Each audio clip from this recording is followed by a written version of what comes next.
Rogers TV. Rogers TV Durham would like to acknowledge that we are on the treaty and traditional territory of the Mississaugas of Scugog Island First Nation of the Mississauga Nation. May we respectfully honor the knowledge and understanding of the Indigenous stewards of these ancestral lands and ensure that the voices of the First Peoples are represented in our collections, programs, and services. The opinions expressed in the following programs are those of the participants and do not necessarily reflect those of Rogers Cable or Rogers TV.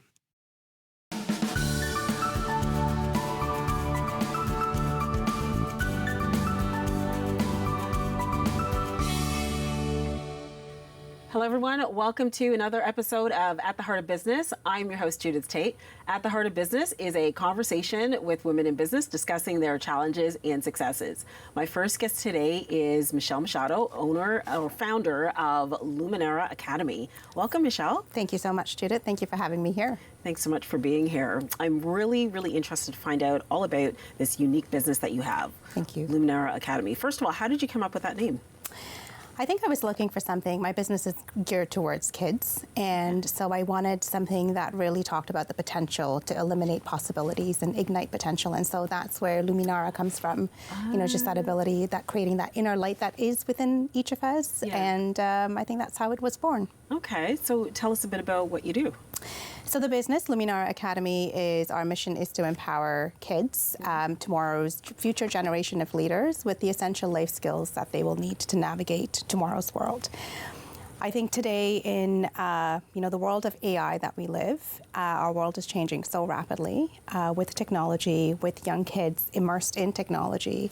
I think one of the biggest challenges that I've seen as an educator of 20 years, having worked in countries like Australia, in Hong Kong, in England, and in Canada, is that when I've seen kids in university, a lot of them struggle with change when they're in a new environment, when they are in a setting that's away from the comfort of their home, and they have to deal with pressures of academia, pressures of social life, and some of them start to crumble, and it really gave me pause.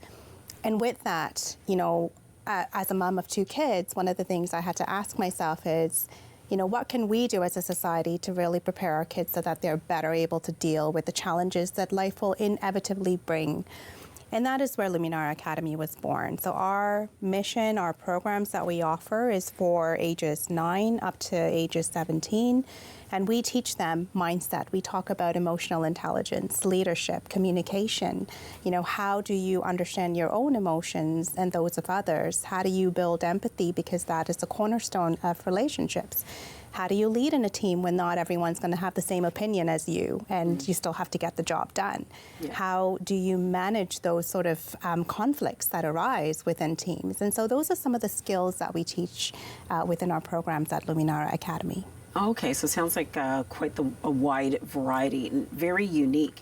So yes. What's your motivation for starting this business? Because I know you mentioned that you've taught all over the world, which is amazing. Yes. So what's the foundation for you? I think, having seen kids really struggle with mental health and seeing kids struggle with the ability to deal with very sometimes seemingly easy problems really gave me pause as an educator. So, I've worked both as an educator, as an academic administrator, and for me that was my why, because I really believe that in today's world and with the world really rapidly evolving, our kids are losing that ability to communicate, are losing that ability to understand not just, their own emotions, but also understanding and not conforming to the pressures that social media brings. Yeah. And I think for me that has been the biggest factor. I'm a mom of 2 young girls, and I already see them. They're nowhere near the teenage years, but I already see them interested in social media and sort of saying, oh, I want to look like that person, or that person does this, and oh, I want to be like that person, which is great. But at the same time, we don't want to create that stance of conforming. Yeah. We want to teach them the power of mindset, the power of thoughts. And I see so much of mental health. I've seen so much of mental health issues in the universities that I've worked at across the globe. And it's really given me pause. Why are our kids struggling at that point? What can we do as a society to better help them? And so really those were the foundations of why I started this business. And how would someone know that this is what they need for their kids? I think, these are the skills that everyone needs. As adults, these are the skills that are now in the workforce becoming more prominent. Okay. So, when we talk about, selling this business and selling our programs, I think one of the most challenging things about that programs is we're selling intangible skills here. We're talking about, you're not going to register your kid and they're going to come out like knowing how to, create art or, have done an experiment. We're talking about soft skills. But we've leveraged insights from, very reputable sources like the World Economic Forum, Harvard Business Review, Forbes, McKinsey Insights. They are all putting out research and evidence out there that these are the skills not just needed in today's world, but tomorrow's world. And so why wait till our kids become adults to start teaching them? Why not start early? And so that's sort of the rationale for why we are positioning this. So I think every kid needs these skills. And in all of our programs, we talk about mindset because it is only later in life that I discovered the power of your thoughts in shaping your feelings and shaping your emotions and ultimately influencing your behavior. Now, if we can teach that to kids at a younger age, imagine the momentum and the power that it creates within them to really achieve their potential. Oh, yes, I love it. Now, do you partner with schools? Yeah, so we are a relatively new business, so we've put out applications to TDSB to be an educational partner, but we do, as part of our program, we bring in guest speakers from industry. So we bring in business owners, entrepreneurs, we're bringing in police officers, we're bringing in people from the business world, the corporate world, to really provide, their skill set and to teach these soft skills and how it applies in their industry. Because again, these are soft skills that are valuable in any industry, and these are the skills that AI cannot replace. And I really want to speak to that because AI is taking over our world today. But the human interaction and the ability to communicate and understand each other and get things done and work through conflict, no one can replace that. I'm glad you mentioned AI. Are you noticing with the kids that you work with that it's a problem? Because I love working with it. I discovered, I thought, this is so amazing. It saves you so much time, but I can see how it's probably not the best for children. So tell me about the challenges with that. Yeah, I think so. In our program that we ran recently in March, you can see kids and technology. The moment you have a break, they're into their devices, and they're doing different things with those devices. Some of them are doing educational games, some of them are just on social media. But I think AI in itself is going to be is part of our world, and it is going to continue to be that way. I don't think it's something that we can shelter our kids from, but it's teaching them how to use it in a way that supports their learning rather than sort of saying you can't use it altogether. However, when it comes to AI versus, building these soft skills, you can't learn these soft skills through AI. Yes, AI is getting very good. I mean, they've just released a new version recently where they can look at what's your surroundings, and they can interact with you and tell you what you're wearing and whether you're dressed appropriately for an interview. I mean, AI is getting very smart, that's for sure. But I think when you are in a physical interaction with someone in a workforce, you can't just rely on AI to say, well, how do I deal with this situation? You're going to have to make very quick decisions. And so having that skill set, that innate ability to do that is something that AI just won't be able to replace. Wow. At least in my opinion. No, I agree. And I can see how it can be problematic, not just for, a business like yours, but just in learning in schools in general. Absolutely. So as a new business and as a leader in business, how do you stay true to your values? I think for me, I'm just, you have to have a really strong sense of self, and you have to be really true to your own values and to the values of the business. I think for me, with everything that's out there, with the pressures of social media, for example. So starting as a new business, there's that pressure that, you need to post, you need to be out there, you need to, make sure everyone hears about you. And for me, it's, as a personal, as an individual, I've never been that person to post constantly on social media. That's just not who I am. And so as a business owner, I realized you have to do that to be able to obviously outreach and to come across potential customers. But there is a relationship of quantity versus quality. And for me, I believe in quality. And so we don't post every day on our social media platforms because that's just not authentically who I am as the founder of the business. And so I think you really have to have a strong sense of self. You really need to know who you are and what your values are and that of the business. And I think when you do that, you can overcome the pressures that society will throw at you, which will inevitably always be there. Yeah, for sure. Yeah. And that's really important too, because there, as you said, like there is that pressure to be online and to constantly be posting. But there are so many people who are very successful in business, Yes. and you never see them online. Absolutely. And they build their businesses just by word of mouth. Absolutely. Yeah. So good absolutely. for you. Thank you. That's good. So, what about any failures that were like a blessing in disguise? So when we launched, I had this very big goal that, I wanted to run this big program to really, because I think these skills are so important, and, I'd love to impart that knowledge to as many kids as possible. But because, again, we're selling intangible skills, it's harder for parents to see the value of what we're offering. So we ended up with a small group, under 10, and actually that was a blessing in disguise, because what we realized through that experience was the range of abilities that the students bring into the program, their willingness to participate in some of the activities, what activities worked well, what didn't, and also the realization that actually we probably need a little bit more activities because they're so good, they're so bright that sometimes they complete some of the activities quite quickly. It was sort of those lessons that we took. We were also able to build very good rapport with the participants, and I think that for me was the key. Because we were a small group, they had a safe environment to share, some of the challenges they faced. We had facilitators that worked one-on-one with them, and we were able to maintain better communication and frequent communication with the parents that also provided them some individual feedback on their own child. And so I think that in itself was a blessing in disguise. And I think moving forward, we do want to start to remain, relatively small so we can maintain that rapport. Oh, that's great. Thank you. So you've been building your business for, past year now? We launched late last fall, Okay. and we ran program in March, and we're running some programs in the summer now, and expanding as well. So tell us what's next. Yeah, so in the summer we have 3 programs.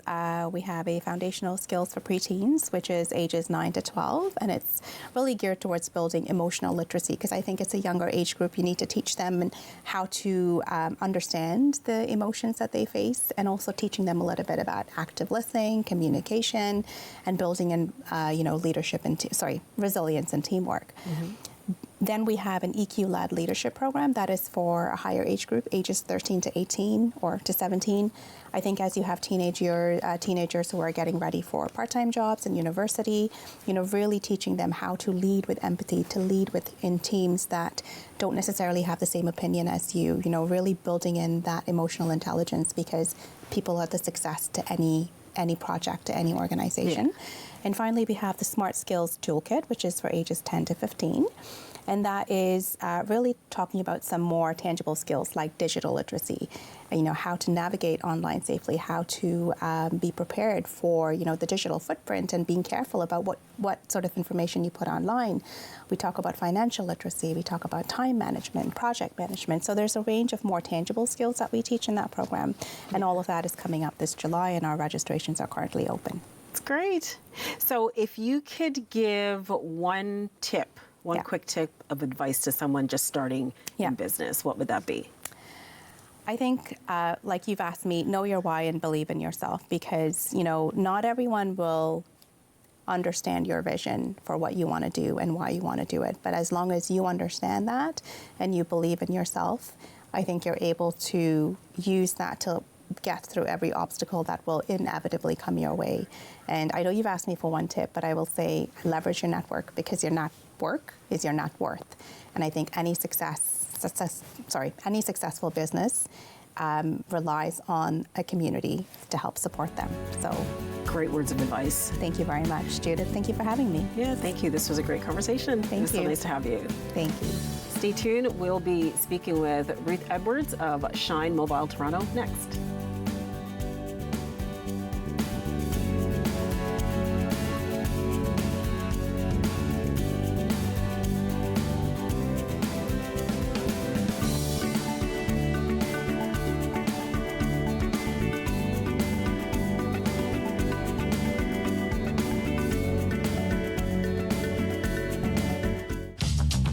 This program is brought to you by Ignite TV.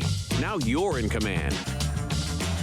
Visit Rogers.com for more details.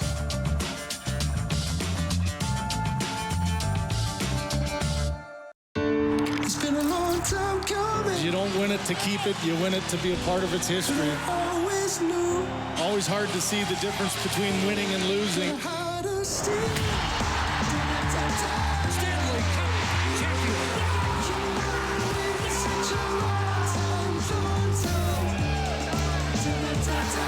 The quest for the hardest trophy to win in sports.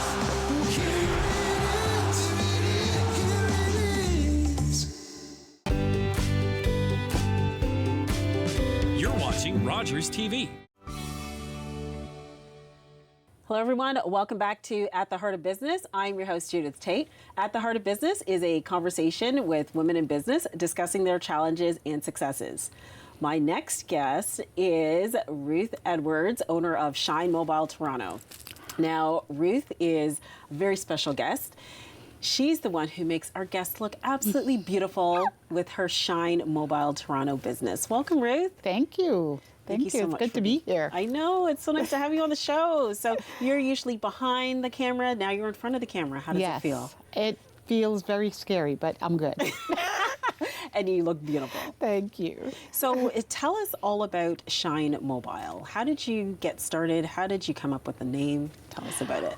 Okay, so I had a very horrible divorce in 2009, which it just didn't end well. And I was in a very, very bad place. Like I was just broken and just felt like my life was over kind of thing, you know? Mm-hmm. But I do have 4 children. Mm-hmm. And those 4 children gave me like the will to move forward and try. And I remember I didn't feel very pretty, didn't feel very loved, all of that sort of stuff. Mm-hmm. But my daughter, my now 27-year-old daughter, she at the time was, I believe, like 14, and so she would sit with me and say, "Mommy, but you are pretty," you know, like she did this whole thing. Yeah. And she started showing me how to put on makeup, which was, I mean, I used to wear makeup back in the day, but you know, through the 23-year marriage, everything sort of changed, right? Mm-hmm. So I began, and now makeup is a whole different bag of worms. Like it's totally different now, right? Mm-hmm. So she showed me how to apply it, have the foundation and all this sort of stuff, and I kind of liked it. I saw myself differently, and I think that was kind of the beginning. Yeah. So as a person of faith, like I really believe what I say I believe, right? Mm-hmm. You know, God says that we have a light in us that He gives, and that light is supposed to be shining. It's not supposed to be hidden under a bushel. You know, I don't know if you know the verse, but so that was kind of the catalyst for the name Shine. Okay. Because I felt like, like this is what's happening. It's kind of what's inside of me is now coming out. All the things that were so locked down before, now opening up and coming out. And so that's how I came up with the name. Shine. I love it. And I really see what you do. Like you're so passionate about what you do, and I could see you really, like you love it, and you make our guests just feel so beautiful. Like they shine. Like when they walk in, they're just, they're happy, sometimes a little nervous, but then when they come out of that makeup room with you, they're just like glowing. Wow, that's amazing. And at the end of the day, that's what you want, right? But I was saying to a friend of mine just now that when there's beauty inside of you, it doesn't take much to open it. And a lot of times it's just how you perceive yourself, right? Yeah, true. And then when you see it, it's like you just go, oh, it's there. It was always there. It's just, I believe that my gift is unveiling it. Yeah. You know what I mean? Oh, good. And so, Good. So mobile, what is it, like? Obviously that means mobile. So do you just drive around, going to different locations? Sometimes I walk, it depends. I do have a partner that works with me a lot, and she does all my photography. Yeah. And she will make me walk. Oh, okay. She will make me walk through the woods, up mountains, through the snow, like she's made me walk. So Okay. walking is a thing. But yes, I am mobile. I go to the client. I Yeah. go where the work is, right? So it's not always at someone's house or at a studio.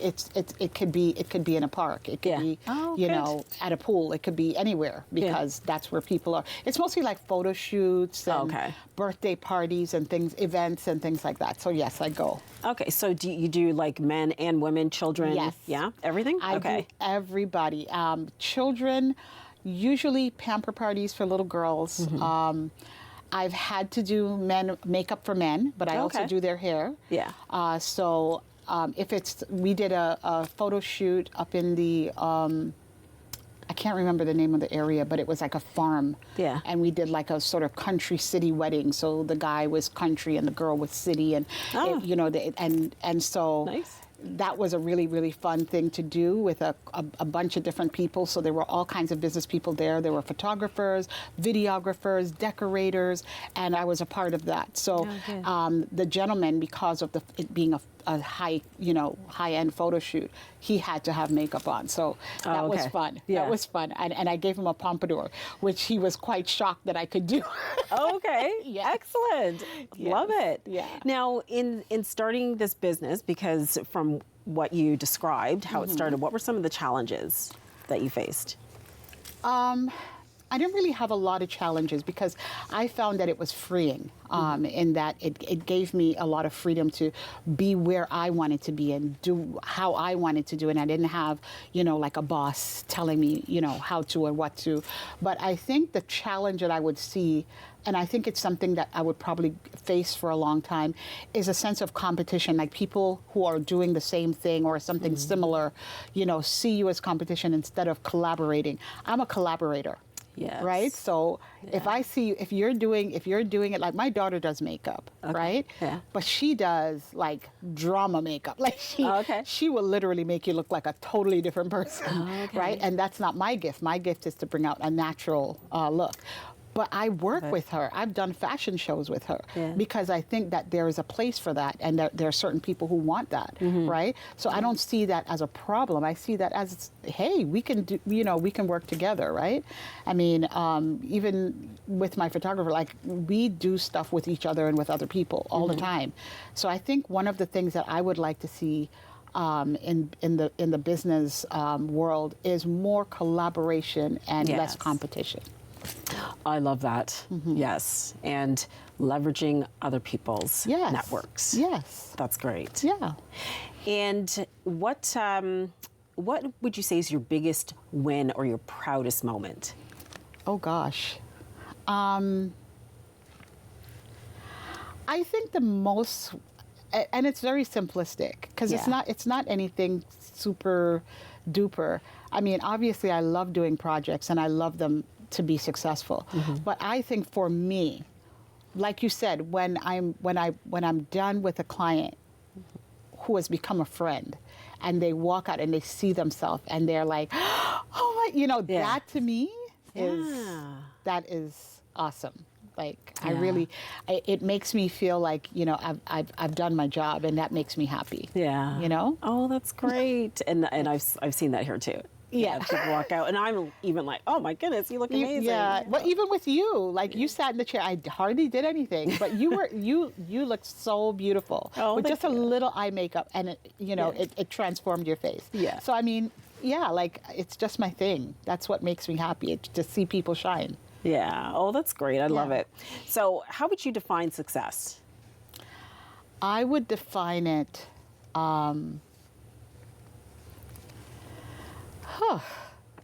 If you've accomplished what you set out to do, you set goals, and when those goals are accomplished, and you know that you've done all that you can do, that to me, I don't really think of success as money or great wealth or any of those things. It's great, and I don't have any problem with that. If I make $1 million, that's great. Yeah. But to me, that's not the success. The success is, did I set a goal? Did I achieve that goal? Did I am I being challenged to do better, to do more? Yeah. That to me is what the success should look like. And I think if more people thought about it in that way, I think we would have a much happier world and people would be stepping on each other. Yeah. Because it would be more about, my mom was all about others. Yeah. And that's what she passed on to me. Aw. So she inspires you. She inspires me. Yeah. And who else inspires you in your life? Obviously my children. Yeah. My children are my 4 lights. They are literally, north, south, east, and west. Sorry, Kanye, but I had them first. And they are very gifted, very talented, and I've always raised them to go after their passion. Yeah. I think there is a lot of push to, people, I want you to be a doctor and I want you to be a lawyer. And there's nothing wrong with that. Mm-hmm. My children were born creatives, and I knew that by the time they were 4, 5, 6, I saw that in them. And I just pushed them towards it. Mm-hmm. I said, do what makes you happy.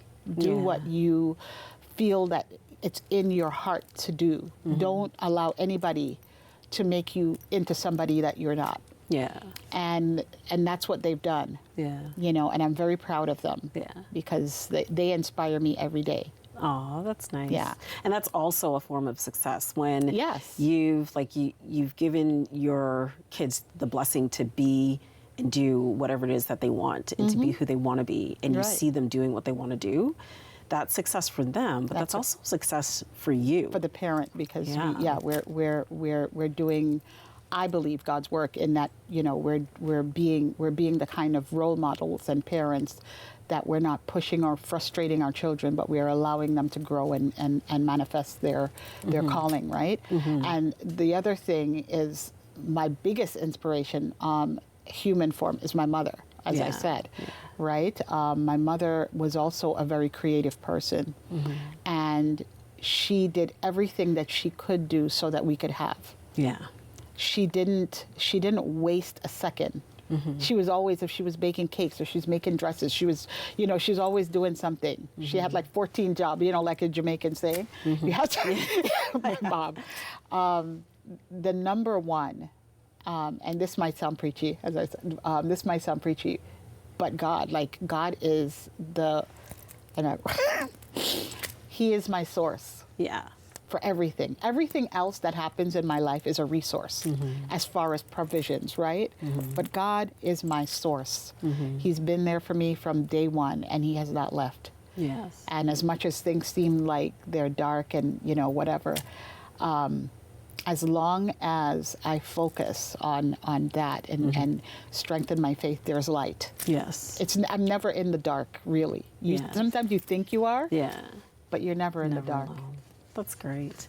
So you've obviously been really blessed. When I first met you, I'm sorry, I'm crying. Oh, that's okay. It's emotional. And there's nothing wrong with that. It's okay to have emotions. I was fascinated when you said, I'm only like 60 or 60. You just had your 61st birthday. Yes. Yeah. Yes. So how do you stay looking so young? Makeup? No, I'm just kidding. I think what happened, I have a before and after picture. I don't know if you have that. Yeah. So when I separated, at that time I was so I was in such a horrible situation that I didn't know. I was literally wearing rose-colored glasses because I had no idea how much trauma I was living in, right? And so. And we have about 30 seconds left. Just so you know. I'll let you know. So so then afterwards, when all of that slowly just dissipated, out of that, I'm no longer under that bondage. Mm-hmm. It's like, I don't know. The years just started rolling back, and I didn't even notice it. It was other people who were saying to me all the time, "What are you doing? What are you doing?" And I was like, "Oh yeah, I'm wearing makeup," and so. That's it. Like, I don't know. I don't have any explanation other than I think it's less stress. And it's working for you. Thank you so much, Ruthie, for joining us. Thank you. It's been a great conversation. Thank you. And thanks everyone for watching. We'll see you next time on another episode of At the Heart of Business.